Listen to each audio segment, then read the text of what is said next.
예, 할렐루야. 예, 주님의 이름으로 사랑하고 축복합니다. 예, 말씀의 제목은 지혜로운 삶이라는 제목으로 함께 말씀을 나누겠습니다.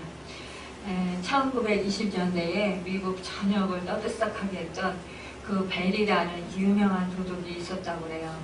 그는 사이적으로 저명한 사람들의 돈을 또 보석을 훔치는 그런 지능범이었다고 합니다. 어느 날 밤 이 아더베리는 물건을 훔치다가 세 방의 그 총알을 맞았다고 그래요. 한쪽 눈이 총알에 맞고 유리 조각까지 박혀서 그는 심한 고통을 느꼈다고 합니다. 그때 그는 앞으로는 절대로 도둑질을 하지 않겠다는 그렇게 굳게 결심을 했다고 해요. 18년간의 그 수감 생활 후 그는 한 작은 마을에 정착해서 지역 그 재향군인의 회장이 되었다고 합니다. 그에 대한 미담이 퍼지자 전국에서 이제 기자들이 찾아와서 인터뷰를 요청했다고 합니다. 그런데 이 어느 기자가 이렇게 물었어요. 아더베리 씨, 당신은 도둑질을 할 때 부자들의 재산을 많이 훔쳤습니다. 그런데 당신은 그 중에서 누구의 재산을 가장 많이 훔쳤습니까? 라고 이렇게 물었다고 그래요. 그때 이 아더베리는 조금도 주저앉고 이렇게 대답했다고 그래요. 내가 가장 많은 재산을 훔친 사람은 바로 이 아더베리입니다. 나의 능력을 올바로 사용하였더라면 성공적인 사업가나 아니면 사회에 공헌하는 사람이 되었을 것입니다. 그러나 나는 도둑이었기 때문에 나의 성인 생활 중 3분의 1을 감옥에서 낭비했습니다. 나는 가장 큰 재산인 나의 능력과 내 인생을 훔쳤습니다. 그래서 저는 가장 제가 손해본 사람입니다. 여러분, 이 아더베리 이 사람의 그 말 속에서 여러분 무엇을 느끼나요? 우리의 인생 속에서 우리가 참으로 이 잠깐뿐이라는 이 인생 속에서 어떠한 우리가 정말 인생을 살고 있는 건가?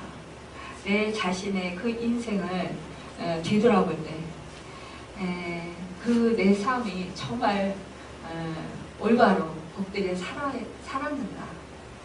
그것을 곰곰이 생각해 볼 수 있는 그런 계기가 되는 것 같아요. 우리는 내가 원하는 것, 내가 가장 기쁘다고 생각하는 것, 내가 좋아하는 것을 하면 가장 행복하고 그 인생이 성공적이라고 생각을 합니다. 그런데 그것 가지고는 우리 인생이 행복하고 또 성공했다고 할 수 없다는 것입니다. 우리는 이 아더베리처럼 우리가 나의 능력과 내 인생을 올바로 사용을 했는지 우리가 나의 인생을 돌아볼 때 정말 그 후회가 되지 않는 부분이 있는 사람은 행복한 사람이겠죠? 근데 우리 대부분의 사람들이 많은 부분 이렇게 후회를 한다는 것입니다. 그런데 그 중에서도요, 내 인생 속에서 진정으로 하나님을 알고 하나님을 사랑하고 하나님과 더불어 살며 내가 하나님께 나에게 주신 그 나의 인생, 나의 재산, 나의 능력, 나의 그 은사와 나의 달란트들을 정말 하나님을 위해서 내가 살았는가? 그런 것을 생각해 볼 때 우리는 그 모든 것이 하나님으로부터 왔기 때문에 하나님께 드려진 그런 삶을 살아가는 것, 시간과 돈과 능력과 재능과 그 지혜와 그 모든 인생들을 하나님께 드렸을 때 그 시간은 정말 복된 그런 시간이었고 그것 또한 성공된 그런 인생살이었을 것입니다. 왜냐하면 우리는 이 땅에 잠깐 있다가 가는 나그네와 같은 그런 인생이라고 했고요. 우리 인생은 안개와 같이 또 잠깐 있다가 사라질 안개와 같다고 했어요. 또 그 풀과 같이 금방 또 시드는 것 같은 그런 인생이라고 했습니다. 그런데 그 짧은 인생, 우리가 7, 80, 100살, 요즘에 이제 뭐 120살도 뭐 이제 생각을 하면서 이제는 100세 시대가 아니라 120세 세대다, 이렇게 말씀들을 하시고 계시는 분들도 있어요. 그런데 우리가 수명이 연장되어서 100살을 산다 할지라도 사실상 하루하루 사는 것은 참 지루한 것 같고 시간이 안 가는 것 같은 그런 시간들도 있지만, 그렇지만 우리가 그 인생 가운데 살아가면서 정말 그 나이 먹었을 때 뒤돌아봤을 때 그 인생이 얼마나 정말 찰나적이고 순간적이었던가를 우리가 생각해 볼 수가 있다는 거예요. 그래서 특히 연세 드신 분들 보면 내 나이가 벌써 이렇게 됐네 이러시면서 이제 나이 드신 것을 감각을 잃어버리시고 내가 좀 몇 살인가 이렇게 계산할 때에 지금 연세가 어떻게 되십니까? 라고 여쭤보면 한참 생각하시고 또 어떤 분은 계산하시는 분들도 있더라고요. 근데 저도 이제 50대 이제 중반 넘어 이제 후반으로 이제 꺾어지는데 저도 어떤 때는 갑자기 제 나이가 저기 생각이 안 날 때가 있어요. 그래서 참 나이 먹는 거는 참 우습구나, 이렇게 세월이 빠르구나 이런 것을 느낍니다. 물론 어르신들 앞에서 참 죄송한 말씀입니다만 오늘 이 시편의 말씀은 모세가 지었습니다.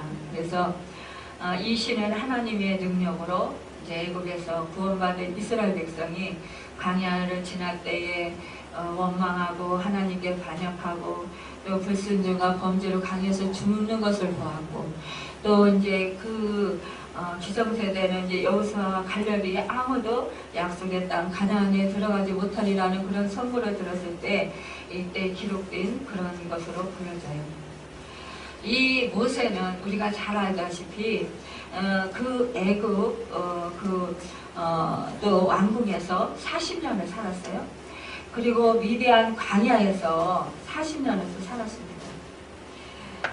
또한 이제 하나님께 그 가시떨리 나무에서 부르심을 받고 또 그가 이제 그 이스라엘 백성들을 그 애국에서 종살이하는 이들을 구출해 가지고 또한 그 광야길에서 또 40년을 보냈어요. 이렇게 모세는 모두 120년을 살았어요. 이 오랜 세월 이런 인생을 살아가면서 남다른 정말 그 진리를 깨달은 것이 있었습니다. 그것은 하나님의 영원하심과 우리 인생의 짧고 더덥고 고생과 수고 끝에 세상을 떠나는 존재임을 알고 이 하나님께 기도합니다. 12절에 보면은요, 우리에게 우리날 계수함을 가르치사 지혜의 마음을 얻게 하소서라고 이렇게 기도해요. 우리의 육체에 남을 때를 생각해서 우리도 지혜로운 마음을 얻어서 하나님의 뜻을 분별하며 또 믿음으로 살 수 있기를 위해서 기도해야 할 것입니다. 우리는 사실상 하나님께 지혜를 구해야 돼요. 우리가 때를 분별할 수 있어야 합니다. 이 지혜를 분별할 수 있는 것은 우리가 하나님을 믿고 하나님을 의지하고 하나님께 나아가서 기도할 때 그 시기와 때를 분별할 수가 있어요. 또한 하나님의 지혜로 우리가 부유케 돼서 우리가 모든 그 하나님의 인도함을 참 잘 받을 수가 있습니다. 우리가 이 지혜로운 삶을 살아가는 것, 이것은 이 수고와 슬픔뿐인 이 세상에서 이 그 주님을 의지하고 하나님을 의지하고 하나님이 누구신가를 올바로 알고 하나님의 도우심을 구하며 하나님을 신뢰하고 의지하며 살아가는 자라는 것입니다. 하나님은 우리의 거처가 되셔요. 거처란 말은 우리의 피난처이고 휴식처이고 가정이라는 뜻을 지니고 있어요. 하나님은 또한 영원하신 존재라는 것을 알았던 모세였습니다. 하나님은 천지를 창조하시기 전부터 존재하셨고 또 이제도 계시고 영원히 계시는 하나님이시라는 거예요. 우리는 베드로후서 3장 8절에 보면 사랑하는 자들아 주께는 하루가 천년 같고 천년이 하루 같다는 이 한 가지를 잊지 말라라고 이 베드로는 그 성도들에게 이렇게 권면을 하고 있습니다. 여러분, 우리는 이 하나님 앞에서 천년이 하루 같다라는 그 하루가 천년 같다라는 건 어제나 오늘이나 동일하신 그 살아계셔서 역사하시는 하나님이시라는 거예요. 그 하나님이 내 하나님이시기 때문에 우리는 그 하나님 앞에 모든 것을 맡기고 우리가 그 하나님을 전적으로 의지하고 신뢰하고 살아갈 때 우리는 지혜로운 자라는 것입니다. 땅과 세계가 다 그의 피조물이에요. 태초에 하나님이 천지를 창조하시니라고 말씀하셨습니다. 이 말씀의 진리 앞에는 모든 만물이 바로 다 하나님의 그 말씀으로 이루어졌다라는 그 말씀이라는 것입니다. 여러분, 우리 인간은 참 유한한 존재들이에요. 우리 하나님은 영원히 계시는 분이시지만 그러나 우리는 유한하다라는 거예요. 우리의 유한한 삶을 사는 인생이 또한 죄를 지으며 산다라는 것입니다. 그리고 범죄한 그 죄를 숨기면서 삽니다. 그러나 하나님 앞에 영원히 숨길 수 있는 제약이 없다라는 거예요. 우리 하나님 앞에는요, 정말 모든 티끌만한 그런 정 같은 그런 죄도 우리 하나님 앞에서 숨길 것이 없다라는 거예요. 숨길 수 없다라는 것입니다. 나의 생각을 나보다 더 잘 아시고 계시는 분이 바로 하나님이시라는 거예요. 그래서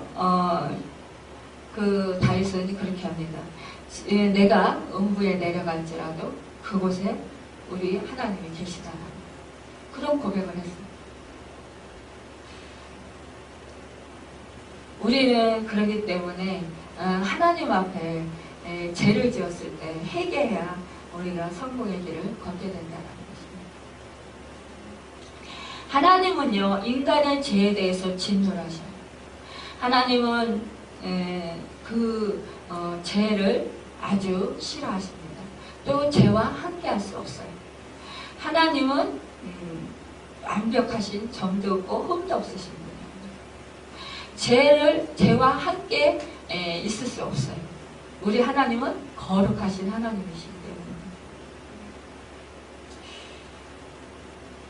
그렇기 때문에 우리 하나님 앞에 우리가 죄가 있을 때 그 죄 때문에 하나님의 진노를 피할 길이 없었다는. 그렇기 때문에 우리 인간이 죄 때문에 7, 80을 산다 해도 또 100세를 산다 할지라도 수고와 슬픔으로 가득한 것뿐이라는 거예요. 인생은 짧은 그 삶의 기회를 기회로 삼지 말고 하나님을 두려워하는 그런 신앙인으로 살아야 온전한 삶을 살아간다라는 거예요. 전도서 12장 13절에서 14절에 보면 일의 결국을 다 들었으니 하나님을 경외하고 그 명령을 지킬지어다. 이것이 사람의 본본이니라고 했어요. 하나님은 모든 행위와 모든 은밀한 일을 선악간에 판단하십니다. 여러분, 우리가 은밀하게 아무리 죄를 지었다 할지라도 우리 하나님은 다 보시고 계시고 다 아시고 계신다. 우리 사람은 속일 수 있어도 우리 하나님은 절대로 속일 수 없다라는 것입니다.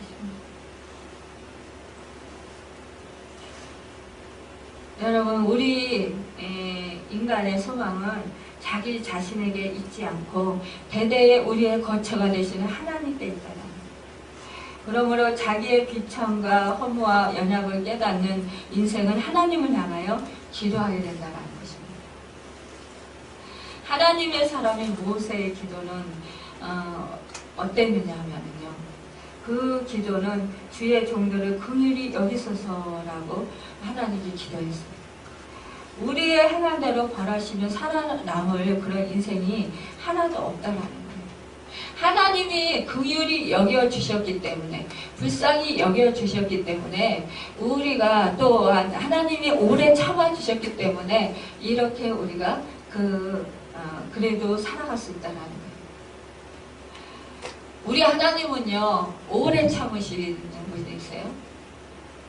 우리 하나님은 진노 중에라도 그 죄를 회개하는 자에게 긍휼을 베푸시고 용서해 주십니다.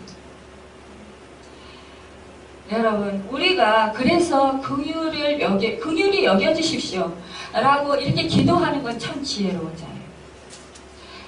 저도 이제 기도할 때 보면 대부분 많이 하나님께, 하나님 저희 죄를 용서해 주시고 긍휼히 여겨주세요, 저를 불쌍히 여겨주십시오, 이렇게 많이 기도를 합니다. 사실상 죄를 안 짓다고 하면서도 그러면서도 마음으로 생각으로 수시로 죄를 지어요. 그래서 하나님 앞에 회개하고 그러지만 참 성령의 그 법을 따라서 우리가 그 마음과 생각을 지키고 정말 우리가 살아간다면 얼마나 좋겠어요. 그런데 순간순간 살아가면서 이렇게 마음으로 생각으로 또 상황에 따라서 누가 내 마음을 조금만 서운하게 해도 막 짜증을 내고 또 속상해하고 그러면서 욕하기도 하고 참 마음으로 미워하기도 하고 그럽니다. 그래서 참 이렇게 인간이 참 이렇게 잿덩어리구나 그러면서 한탄할 때도 있어요. 그런데 우리 하나님께서 우리가 이렇게 죄를 지었을지라도 우리의 죄를 사해 주시고 오히려 우리가 회개하기를 바라신다는 거예요. 또한 이 모세는 이렇게 기도했어요. 즐겁고 기쁘게 하소서. 그것은 주의 인자로 만족함을 얻어야 하는 것이에요. 즐겁고 기쁘게 하소서. 사실상 우리가 즐겁고 기쁘게 하려고 내 마음을 추스려 보지만 그렇게 살려고 우리 그 사도 바울은 그렇게 우리에게 권면했어요. 항상 기뻐하라고. 근데 세상 살다 보면 어디 기뻐할 수만 있습니까? 기뻐하고 살고 싶지만, 기쁨으로 살고 싶지만 수시로 우리의 삶 속에서 우리를 힘들게 하고 우리의 마음 아프게 하고 우리의 마음을 흔들어 놓는 일이 얼마나 많이 있습니까? 사실상 우리를 속이는 것 같은 그런 일들이 얼마나 많이 있습니까? 내일 일은 안 몰라요. 이 찬양도 있지만 가사도 있지만 그러나 내일 일은 안 몰라요 뿐만이 아니라 사실상 우리가 몇 분 후에 몇 시간 후에 1시간 후에 그 후에 어떠한 일이 일어날지 우리 사실상 모르고 있어요. 그런 상황 속에서 우리가 정말 항상 만족하고 항상 기뻐할 수 있다는 것. 이것은 특별한 은혜가 아니면 되지 않을 것입니다. 이 세상은 참으로 험난한 세상이에요. 그래서 지금 이 순간에 기뻐서 좋은 일이 있어서 펄쩍펄쩍 뛰고 막 기쁨의 태자를 부르고 찬송을 부르고 하나님께 감격해서 감사해서 하나님께 찬양을 올리고 이러다가도 이 예배가 끝나고 집에 갔을 때 가족 중에 누가 내 마음을 핥히고 내 마음을 아프게 하면 또 나를 실망시키는 그런 행동을 하면 순간적으로 화도 나기도 하고 순간적으로 마음이 속상해지기도 하고 순간적으로 또 어떻습니까? 미운 생각이 들기도 하고 이래요. 참 이런 것 때문에 우리는 더욱더 하나님을 의지해야 된다는 거예요. 성령을 의지하고 성령님께 기도해야 된다는 거예요. 우리 주님을 의지하고 찾아야 된다는 것입니다. 사실상 우리가 성령 충만하면요, 누가 욕을 해도 누가 나를 실망시켜도 뭐 끄떡도 하지 않습니다. 내 마음을 지킬 수 있어요. 평안을 지킬 수 있고 기뻐할 수 있고 계속해서 어떠한 상황에도 감사할 수 있습니다. 그런데 우리가 성령 충만하지 못하기 때문에 금방 여기서는 예배드리고 말씀 듣고 기도하고는 성령이 충만해서 기뻐서 이렇게 찬양 부르고 그러다가도 또 밖에 나가서는 생활 속에서 부딪히는 그런 나를 실망시키는 일 때문에 우리가 이렇게 그 기뻐하는 마음을 잃어버릴 수 있다는 거예요. 그래서 우리는 더욱더 성령 충만을 구해야 되고 우리는 그 하나님께 우리에게 정말 희락의 영을 보내주시라고 또 우리에게 기쁨을 주시라고 이 모세처럼 우리도 기도할 수 있어야 하겠습니다. 또한 그 모세는 우리의 손의 행사를 경고케 하소서라고 16절 17절에 그렇게 기도합니다. 하나님의 영광을 나타낼 수 있는 삶을 살아갈 수 있도록 우리가 우리 자신들을 도와주소서라는 거예요. 우리도 이렇게 기도해야 한다는 것입니다. 후회와 탄식으로 얼룩지지 않고 가치 있고 보람된 인생을 살려면 우리에게 참된 지혜가 필요해요. 진정한 지혜는 하나님을 바로 알고 자신을 바로 아는 것이라는 거예요. 지혜로운 삶이란 인생이 무엇인가를 아는 삶이라는 거예요. 사람이 7, 80년을 산다고 하고 그 삶이란 수고와 슬픔뿐이라는 거예요. 영광의 날들이 있다고 하여도 그것은 풀의 꽃과 같은 것이라는 것입니다. 이 세상에서의 삶이 너무 짧고 허무한 것은 죄로 타락한 인간이 하나님을 바로 알지 못한 우매함 때문이라는 거예요.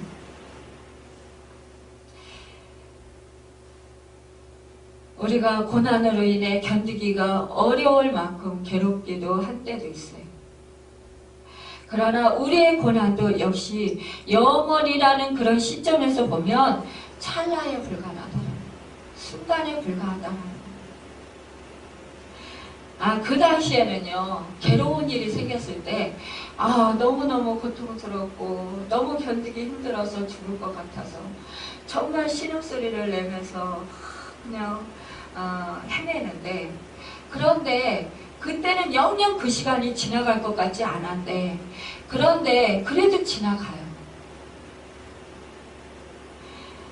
그러니까 우리가 어떠한 고난과 어떠한 환난과 어떠한 어려움이 있더라 할지라도 이것도 역시 지나가는 거구나, 지나갈 것이다 라고 생각한다면 우리가 그것을 견딜 수 있다는 거예요.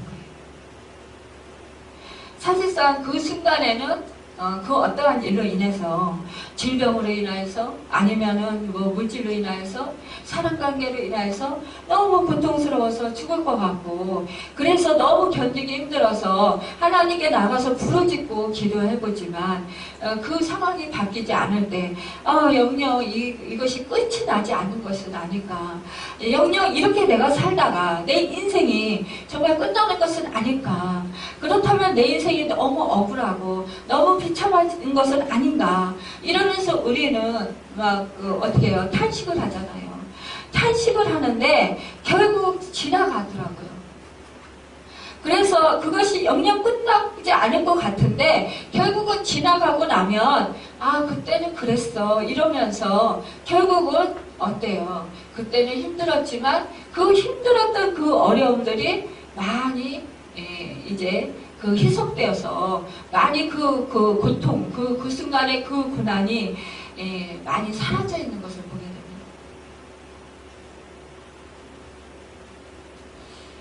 이렇게 어떠한 고난과 어떠한 어려움도 사실상 순간에 불과하기 때문에 우리는 이 짧은 세월 동안 하나님의 뜻대로 살아야 된다. 우리 믿음의 사람들이 만족을 얻는 것은 오직 하나님 품이라는 거예요. 하나님의 인자하심이 우리를, 하나님의 자녀들을 기쁘게 즐겁게 한다라는 거예요. 너는 기도하면서 주의 자비가 내려와 내려와 주의 자비가 봄비같이 주의 자비가 내려와 나를 덮네, 이 찬양을 불러요. 근데 이 자비, 하나님의 자비가 내려오면 그 고통도, 그 고난도, 정말 한숨 나오는 그런 환경과 여건도 깨끗하게 그렇게 녹아져 내리는 것을 보게 됩니다. 그러면서 그 주님의 그 자비, 하나님의 그 자비로 내가 평안을 누리게 돼요. 포근함을 느끼게 돼요. 야, 하나님의 인자하심과 자비하심이 나를 새롭게 하시고 나로 내 영혼을 소성시키시고 나를 살게 하시는구나. 그래서 위로를 받습니다. 또한 새 힘을 얻습니다. 여러분, 하나님의 인자하심이 우리 하나님의 자녀들을 기쁘고 즐겁게 한다는 거예요. 유한한 인생들이 소망에 둘 것은 오직 영원하신 하나님이 행하시는 일들, 하나님이 통치하시는 것이라는 것을 알고 그분에게 절망 가운데 있는 백성이라 할지라도 유일한 소망을 하나님께 두는 것, 이것이 바로 참 지혜고 은혜라는 것입니다. 하나님이 친히 행하시고 세우시는 것들만이 견고하고 흔들리지 않는 반석과 같다라는 것입니다. 우리 하나님의 자녀들은 늘 하나님의 자비하심을 구하고 그분께 모든 소망을 두어야 한다는 거예요. 하나님께 소망을 두는 자는요, 낙심 가운데서도 다시 새 힘을 얻을 수 있어요. 절망 가운데서도요, 소망을 가질 수 있고요. 또 어떠한 형편 속에서도요, 자족함을 누릴 수가 있습니다. 여러분, 하나님과 깊이 교제하는 사람은 이렇게 때를 분별하고, 그래서 시간과 때를 아끼고 세월을 아낀다라는 거예요. 하나님의 그래서 뜻대로 살도록 그렇게 힘쓴다라는 것입니다. 그리고 하나님을 사랑하는 자, 참 지혜가 있는 자는요, 이 세상이 끝나면 영원한 나라가 있다라는 것을 안다라는 거예요. 그곳은 영생천국과 영원 형벌의 지옥일 때 인간은 생명의 주인이신 하나님을 믿음으로써 구원을 얻어야 될 존재라는 걸 알기 때문에 우리 하나님의 자녀들은, 지혜로운 자는 하나님의 그런 구원함에 초점을 맞추고 살기 때문에 우리의 삶, 남은 삶을 더욱더 복되게 산다라는 거예요.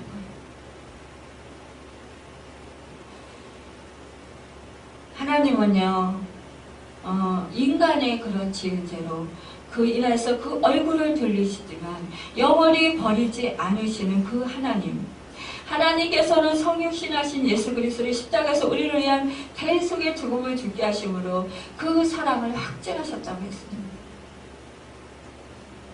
여러분, 우리는 어땠습니까? 로마서 3장 23절 24절에 보면 모든 사람이 죄를 범하였으며 하나님의 영광에 이르지 못하더니 그리스도 예수 안에 있는 성령으로 말미암아 하나님의 은혜로 값없이 의롭다 하심을 얻은 자 되었느니라 했습니다. 여러분, 우리가 그 하나님의 그 은혜로 값없이 의롭다함을 입어서 하나님의 자녀가 되어서 하나님께서 함께 하시고 우리의 모든 필요를 나보다 더 잘하시고 늘 일마다 때마다 도와주시고 또 채워주시고 공급해 주시고 풍족해 하시고 부욕해 하신다는 거예요. 사실상 우리 욕심 때문에 늘 부족한 것을 느끼고 늘 또 정말 그 우리가 자족하지 못해서 우리가 또 불행한 그런 마음을 가질 때가 많이 있습니다. 우리 주님 안에서 우리 하나님께서는 우리의 모든 필요를 아시고 어저께 그래요. 제가 오래간만에 아는 그 전도사님하고 통화를 했어요. 그분이요 류마티스 관절염으로 굉장히 고생을 많이 해요. 수술도 여러 번 했어요. 근데 그분이 그런 고백을 해요. 나는요 하나님 앞에 나가서 그 하나님을 만나는 것, 하나님의 그 임재하심을 그 누리는 것, 이것이 가장 큰 축복인 것을 저는 압니다. 뭐 돈이야, 또 뭐 여러 가지 삶이야, 또 병이야. 하나님은 다 내 형편을 아시고 결국은 하나님은 좋은 것으로 바꿔주시더라고요. 이렇게 고백을 해요. 그분이 오랫동안 신앙생활 하면서 고난을 많이 겪으면서 그분이 깨달은 것은 하나님께서는 그 모든 것을 합력해서 선을 이루어 주셔서 좋은 것으로 다 바꿔주시더라는 거예요. 그 고난의 때, 그 고통의 때 힘들고 고통스러웠지만 그러나 하나님께서는 그 모든 것을 좋은 것을 바꿔주시는 그 은혜를 주셨기 때문에 자기는 그것을 염려하지 않는다는 거예요. 그런데 단 한 가지 자기가 아파서 하나님 앞에 그러니까 하나님의 그 예배당에 나와서 하나님과 그 오랜 시간 기도하지 못하고 오랜 시간 하나님과 정말 그 자기의 영혼 깊숙이 그 하나님과 교제하면서 사랑의 교제를 하면서 그렇게 하나님의 임재하심을 느끼지 못하는 것, 이것이 자기는 가장 가슴 아프고 가장 힘들다고 이렇게 말씀하시는 거예요. 제가 그 소리를 듣고 역시 전도사님은 대단하셔요. 아니에요. 제가 이게 병상에 있으면서 참 얼마나 나약한지 몰라요. 이렇게 말씀하시고 류마티스 관절염은 통증이 얼마나 심합니까? 약을 먹어도요 심해요. 그래서 그 통증이 심하면 정말 견디기 힘들잖아요.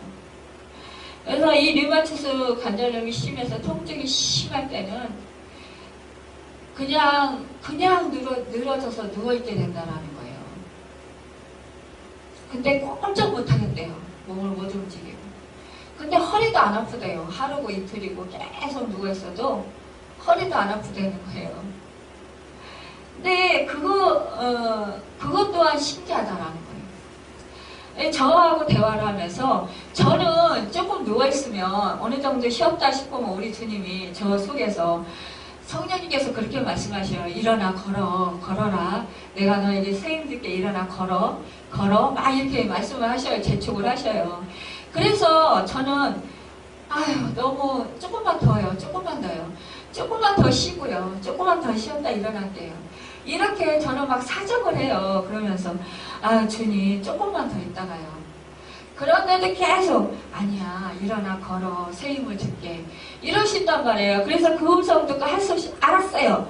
아기가 그 엄마가 아이들이 학교 갈 때 빨리 일어나야지 그러면서 아침에 막 이제 이불 걷어치면서 깨우면 할 수 없이 막 엄마 조금만 5분만 10분만 막 이러면서 투정 부리잖아요. 그러니 결국은 이제 계속해서 깨우면 알았어 이러면서 이제 박차고 일어나면서 짜증 부리잖아요. 그런 것처럼 제가 하나님한테 그래요. 알았어요. 일어난다고요. 그래서 이제 일어나면은 정말 놀랍게도 주님이 힘을 주셔서 저는 움직이면서 계속 활동하거든요. 근데 이분은 그런 음성이 안 들린다는 거예요. 이 음성이 안 들리니까 그러니까 저보고 그러는 거예요. 그래서 목사님은 사역자예요. 그러는 거예요. 그분은 몸이 아파서 지금 사역을 쉬고 있어요. 그래서 권사 직분으로 지금 권사님인데 저보고 전도사라고 하지 말래요. 지금 전도 사역을 안 하고 있으니까 권사 직분 가지고 지금 이렇게 신앙생활 하고 있으니까 그냥 권사라고 불러달라고 그러는 거예요. 그래서 아유 아니라고 이제 몸 좋아지시면 또 다시 사역해야죠. 제가 그랬더니 그러시는 거예요. 저는 권사가 맞는 것 같아요. 저는 그래서 하나님이 그냥 누워있게 하시나 봐요. 그런 음성을 안 주셔요. 그러시는 거예요. 그래서 근데 또 몸이 좋아지면 가만히 5분도 못 누워 있는데요. 허리가 아프고 막 몸이 뒤틀리고 막 그래서 몸이 나아지면 계속 돌아다닌다는 거예요. 그래서 이제 우리가 둘이 대화하면서 결론 내린 것은 하나님은 다 체질을 아시고 그 성품을 아시고 그 병에 대해서도 다 아시고 그래서 하나님은 그 사람에 따라서 그렇게 정확하게 인도하시나 보라고. 그렇게 그래서 정확하게 하나님이 이제 아름답게 그렇게 인도하시나 보라고 이렇게 결론을 내렸습니다. 여러분 그래요. 저를 인도하시는 하나님만이 정상이라고 생각하는 것은 잘못이라는 거예요. 사람마다 다 개인마다 다 달라요. 성품이 다르고 환경이 다르고 모든 상황들이 다 다릅니다. 그렇기 때문에 우리는 자기에게 이끄시는 하나님, 그 하나님을 잘 따르고 정말 신뢰하고 믿고 의지하고 그 하나님을 소망을 주는 자, 그 사람에게는 정말 지혜로운 사람이고 복 있는 사람이라는 것입니다. 여러분 우리는 비록 그 제한된 그런 인생을 살지만 하나님의 교제 속에서 늘 기쁘고 즐겁게 살아가는 것, 또 그 인생에 향한 하나님의 선하신 목적은 언제나 구원이라는 그 사실. 우리는 그렇기 때문에 또한 그 구원은 기쁨과 즐거움과 영생이라는 사실, 그 사실을 알기 때문에 우리는 정말 하나님과 함께하는 삶, 또 주님의 영광을 위해서 살아가는 삶, 이것이 바로 지혜로운 삶을 사는 것이라는 것을 우리가 오늘 이 시간에도 또 깨닫고, 또 우리가 이제 밖에 나가서 살 때, 또 우리가 신앙생활 할 때 온전히 그 하나님을 사랑하고 하나님께 소망을 두고 살아서 또 하나님의 인도하심을 잘 받고 신뢰함으로 말미암아 주님의 구원하심에 또 그 영생의 축복을 누리는 여러분과 제가 되기를 예수님의 이름으로 축원합니다.